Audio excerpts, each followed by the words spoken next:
In today's video, I'm going to be showing you how to use, hold and maintain your knives, as this is an essential part to becoming a better home cook and ensuring safety and efficiency in the kitchen. So before we go into knife skills, we need to ensure that our chopping board is safe and secure, as a chopping board without anything at the base such as rubber has a tendency to move whilst chopping. A quick and easy fix to this is to get yourself some kitchen paper and soak it under water, and then place your wet piece of kitchen paper onto the surface and then just place your chopping board on top. Make sure that you press down onto the board, and this will create a suction which will prevent your board from slipping. You can also purchase things such as chopping board mats if you would prefer, rather than having to do this every time. Next, we're going to look at the proper way to hold your knife and the correct grip to use. Now naturally, home cooks will hold the knife at the handle, as this makes logical sense, right? But the grip does not give you full control over the blade, and especially if you're chopping at a fast rate, the blade will likely move sideways, giving you uneven cuts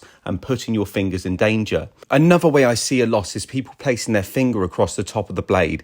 Now this grip is used a lot by sushi chefs, as when slowly slicing meats, it does give you a good amount of control. However, for everyday cooking and for faster chopping, this is just not the best grip. The correct way to hold your knife is with the pinch grip, and to do this, you need to pinch the neck or the bolster of the knife, depending on the type of knife that you have, and then wrap your 3 fingers around the handle. As a beginner, this is the safest and most versatile grip to use when chopping, and this is because of the pointer balance of the knife. It will neither be front nor handle heavy, and therefore giving you total control over the blade. It will feel unnatural at first, but just keep using this grip and over time it will become second nature. Now let's take a look at how we hold our ingredients whilst chopping. Now a common mistake I see people do is having all of their fingers lying flat whilst chopping, which as you can see puts my delicate wee fingers in danger of being chopped off. Another mistake people use is to grip the ingredients using their thumb and their finger, which is another no-no. You just cannot move your fingers as you chop, and you are just at another massive risk of cutting yourself. The correct way, and the only way you should be holding your ingredients, is to create a claw shape. And what you want to do is lie your hand flat and then form a claw like so. Doing this will move your fingers behind your knuckles, and then we're going to use our knuckles to rest the blade on, and it provides a guide whilst we chop. And this way your fingertips are protected at all times, and it will give you support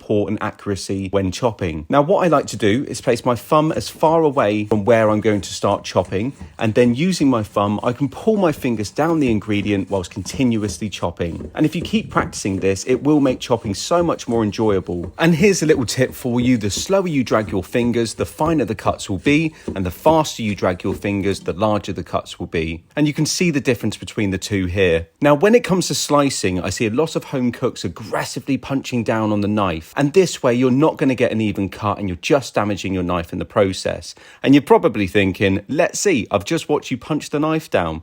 Well, it looks more impressive for the video, so shush. But for most chopping, you'll be using a rocking motion and going back and forth like this, which gives you consistency and also helps you avoid getting any wounds. You're also going to be using the weight and the sharpness of your blade to your advantage. Now the next chopping technique is called the cross chop, and this is used when you want a finer chop on your ingredients. To do this, place your hand flat across the top of the knife and then rock the knife back and forth using the knife point as a guide. Now, due to where your hands are placed, if your knife does happen to slip, as you can see, your hands are safely away from the blade and there is no way you can get nipped. Now finally, let's have a look at how to maintain our knives. Now a lot of people think that this is a knife sharpener. However, this is called a honing tool, and what it does is realign the knife's blade, which does in essence keep it sharp. However, if you have a really blunt knife, this won't really do anything for it at all.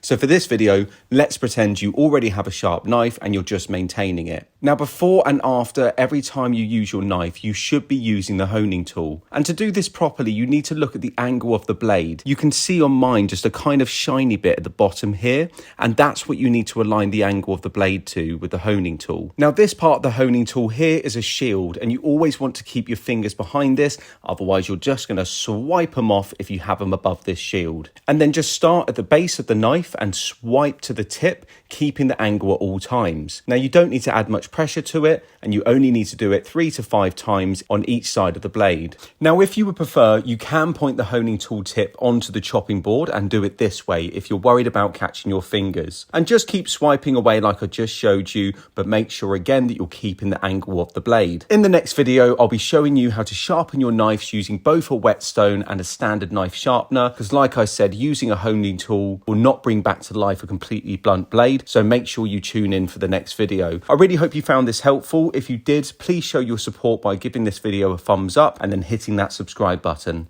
And then that's it.